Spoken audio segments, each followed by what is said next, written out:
ఇరాన్పై విరుచుకుపడుతున్న Israel, America, Tehran బీరూట్లపై భీకర దాడులు జరుగుతున్నాయి. ఇక ఇరాన్ ఎయిర్ డిఫెన్స్ సిస్టమ్స్పై అటాక్ జరిగింది. ఇక మిజైళ్లతో దాడి చేసింది ఇజ్రాయెల్. ఇరాన్ అధ్యక్ష భవనం నేలమట్టమైంది.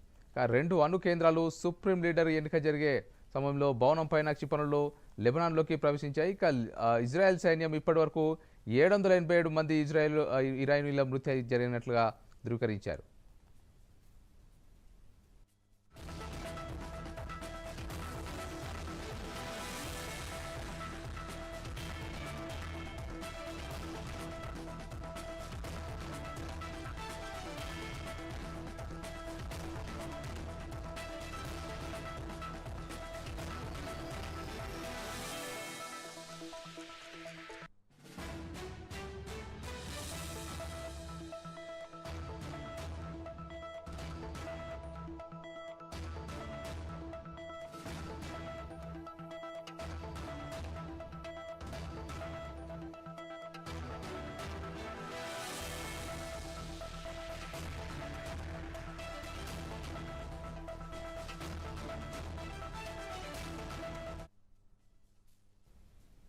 అమెరికా లక్ష్యంగా గల్ఫ్ దేశాలపై ఇరాన్ దాడులు జరుగుతున్నాయి. ఇక సౌదీ, కువైట్లలోని యుఎస్ ఎంబసీలపై డ్రోన్లు ఎగిసిపడుతున్నాయి. 6 అమెరికా సైనికులు మృతి చెందినట్లుగా తెలుస్తోంది. అయితే దుబాయ్, అబుదాబి, ఖతార్లో భారీ విస్ఫోటనలు సంభవిస్తున్నాయి.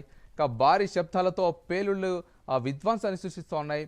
ఇక ఇరాన్ మిజైల్స్ను ఎయిర్ డిఫెన్స్ ధ్వంసం చేస్తోంది. ఇక ఇరాన్పై ఖతార్ ఎదురుదాడికి దిగింది. ఇక అమెరికాకు మద్దతుగా బ్రిటన్ రంగంలోకి దిగింది. జోర్దాన్ గగనతలంలో ఇరాన్ డ్రోన్ల పేల్చివేతలు అయితే కొనసాగుతూ ఉన్నాయి. F-35 జెట్ ఫైటర్స్తో బ్రిటన్ దాడి చేస్తోంది.